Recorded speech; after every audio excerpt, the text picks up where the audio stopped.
रावण के जन्म की कथा के बारे में तो आइए शुरू करते हैं। जब श्री राम अयोध्या में राज्य करने लगे तब एक दिन समस्त आर्षि मुनि श्री रघुनाथ जी का श्री रामचंद्र जी ने उन सबका यथोचित सत्कार किया। वार्तालाप करते हुए अगस्त्य मुनि कहने लगे, युद्ध में आपने जो रावण का संहार किया वह कोई बड़ी बात नहीं है, परंतु द्वंद्व युद्ध में लक्ष्मण के द्वारा अभिनंदन करने के लिए अयोध्यापुरी में आए इंद्रजित का वध सबसे अधिक आश्चर्य की बात है। यह मायावी राक्षस युद्ध में सब प्राणियों के लिए अवध था। उनकी बात सुनकर रामचंद्र जी को बड़ा आश्चर्य हुआ। वे बोले, मुनिवर, रावण और कुंभकर्ण भी तो महान पराक्रमी थे, फिर आप केवल इंद्रजित मेघना की ही इतनी प्रशंसा क्यों करते हैं? महोदर प्रहस्त विरूपाक्ष भी कम वीर न थे? इस पर अगस्त्य मुनि बोले, इस प्रश्न का उत्तर देने से पहले मैं तुम्हें रावण के जन्म, वर प्राप्ति आदि का विवरण सुनाता हूँ। ब्रह्मा जी के पुलस्त्य नामक पुत्र हुए थे,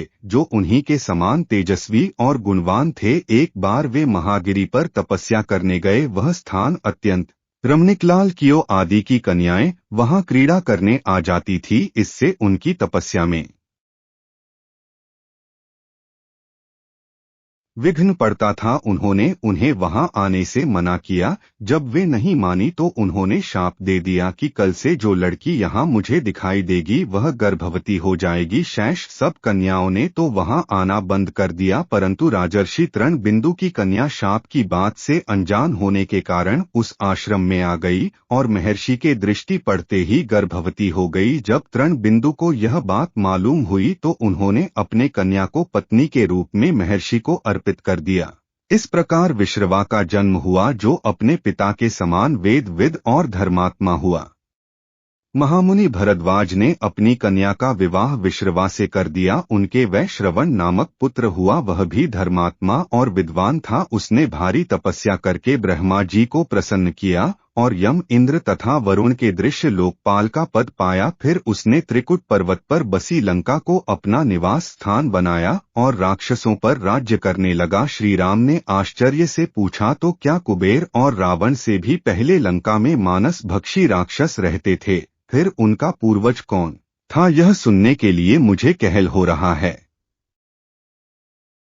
तब अगस्त्य जी बोले, पूर्व काल में ब्रह्मा जी ने अनेक जल जंतु बनाए और उनसे समुद्र के जल की रक्षा करने के लिए कहा। तब उन जंतुओं में से कुछ बोले कि हम इसका रक्षा करेंगे और कुछ ने कहा कि हम इसका यक्षण पूजा करेंगे। इस पर ब्रह्मा जी ने कहा कि जो रक्षण करेगा वह राक्षस कहलाएगा और जो यक्षण करेगा वह यक्ष कहलाएगा। इस प्रकार वे दो जातियों में बंट गए। राक्षसों में हेति और प्रहेम हेति ने भैया से विवाह किया, जिससे उसके विद्युत केश नाम पुत्र उत्पन्न हुआ। विद्युत केश के सुकेश नामक पराक्रमी पुत्र हुआ। सुकेश के मालवानों ने ब्रह्मा जी की तपस्या करके यह वरदान प्राप्त कर लिए कि हम लोगों का प्रेम अटूट हो और हमें कोई पराजित न कर सके। वर पाकर वे निर्भय हो गए और सुरों असुरों को सताने लगे। उन्होंने विश्वकर्मा से एक अत्यंत सुंदर नगर बनाने के लिए कहा। इस पर विश्वकर्मा ने उन्हें लंकापुरी का पता बताकर भेज दिया। वहां वे बड़े आनंद के साथ रहने लगे। मालवा के वज्रमुटी, विरूपाक्ष, दुर्मुख, सुप्तगन, यज्ञकोप, मत और उन्मत नामक 7 पुत्र हुए। सुमाली के प्रहस्त, अम्पन, विकट, कालिका, मुख, धूम्र, दंड, सुपार्श्व, संह, नादी, प्रस एवं भारकर्ण नाम के 10 पुत्र हुए। माली के अनल, अनिलहर और संपाति नामक 4 पुत्र हुए। यह सब बलवान और दुष्ट प्रकृति होने के कारण आर्ष मुनियों को कष्ट दिया करते थे। उनके कष्टों से दुख होकर आर्षि मुनिगण जब भगवान विष्णु की शरण में गए तो उन्होंने आश्वासन दिया कि हे रसियों, मैं इन दुष्टों का अवश्य ही नाश करूंगा। जब राक्षसों को विष्णु के इस आश्वासन की सूचना मिली तो वे सब मंत्रणा करके संगठित हो माली के सेनापति में इंद्रलोक पर आक्रमण करने के ये चल पड़े। समाचार पाकर भगवान विष्णु ने अपने अस्त्र शस्त्र संभाले और राक्षसों का संहार करने लगे। सेनापति माली सहित बहुत से राक्षस मारे गए और शेष लंका की ओर भाग गए। जब भागते हुए राक्षसों का भी नारायण संहार करने लगे तो मालवानो होकर युद्ध भूमि में लौट पड़ा भगवान विष्णु के हाथों। अंत में वह भी काल का ग्रास बना। शेष बचे हुए राक्षस सुमाली के नेतृत्व में को त्याग कर पाताल में जा बसे और लंका पर कुबेर का राज्य स्थापित हुआ। अब मैं तुम्हें रावण के जन्म की कथा सुनाता हूँ। राक्षसों के विनाश से दुखी होकर सुमाली ने अपनी पुत्री कैकसी से कहा कि पुत्री, राक्षस वंश के कल्याण के लिए मैं चाहता हूँ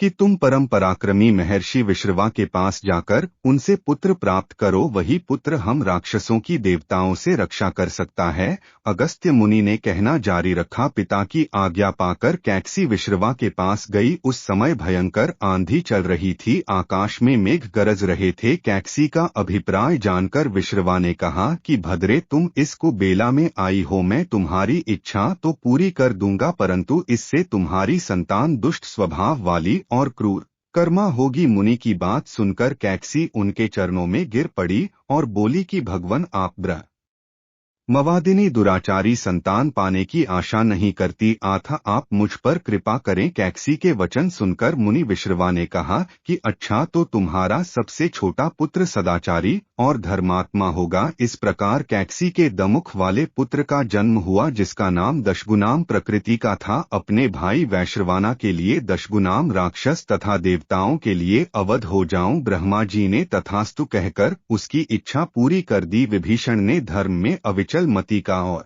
कुंभकर्ण ने वर्षों तक सोते रहने का वरदान पाया। फिर दशगुनाम दे अपने पिता विश्रवा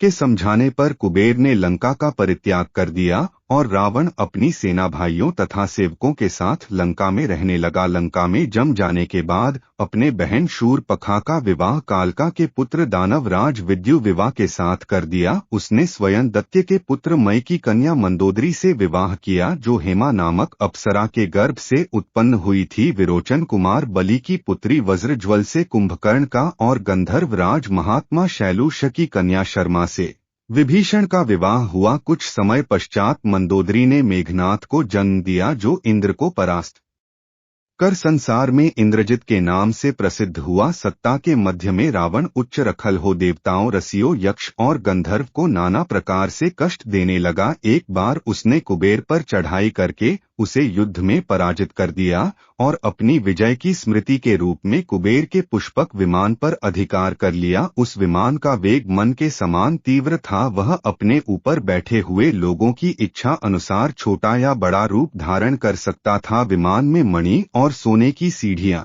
बनी हुई थी और तपाए हुए सोने के आसन बने हुए थे। उस विमान पर बैठकर जब वह शरवण नाम से प्रसिद्ध सरकंड के विशाल वन से होकर जा रहा था, तो भगवान शंकर के पार्षद नंदीश्वर ने उसे रोकते हुए कहा कि दशग्रीव, इस वन में स्थित पर्वत पर भगवान शंकर क्रीड़ा करते हैं, इसलिए यहाँ सभी सुर, असुर, यक्ष आदि का आना निषिद्ध कर दिया गया है। नंदीश्वर के वचनों से क्रुद्ध होकर रावण विमान से उतरकर भगवान शंकर की ओर चला। उसे रोकने के लिए उससे थोड़ी दूर पर हाथ में शूल लिए नंदी दूसरे शिव की भांति खड़े हो गए। उनका मुख वानर जैसा था। उसे देखकर रावण ठहाका मारकर हंस पड़ा। इससे कुपित हो नंदी बोले कि दशानन, तुमने मेरे वानर रूप की अवहेलना की है, इसलिए तुम्हारे कुल का नाश करने के लिए मेरे ही समान पराक्रमी रूप और तेज से संपन्न वानर उत्पन्न होंगे। रावण ने सोर तनिक भी ध्यान नहीं दिया और बोला कि जिस पर्वत ने मेरे विमान की यात्रा में बाधा डाली है, आज मैं उसी को उखाड़ फेंकूं। यह कहकर उसने पर्वत के निचले भाग में हाथ डालकर उसे उठाने का प्रयत्न किया।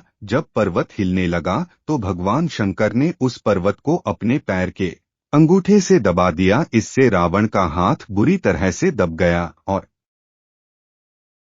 वह पीड़ा से चिल्लाने लगा। जब वह किसी प्रकार से हाथ ना निकाल सका तो रोते रोते भगवान शंकर की स्तुति और क्षमा प्रार्थना करने लगा। इस पर भगवान शंकर ने उसे क्षमा कर दिया और उसके प्रार्थना कुठाराम पर उसे एक चंद्रहास नामक खड्ग भी दिया। अगर यह वीडियो आपको पसंद आई हो तो लाइक, कमेंट और सब्सक्राइब जरूर करें। मिलते हैं अगले इसी तरह की रहस्यमय वीडियोस में। मैं आपका दोस्त दिलीप सुथार।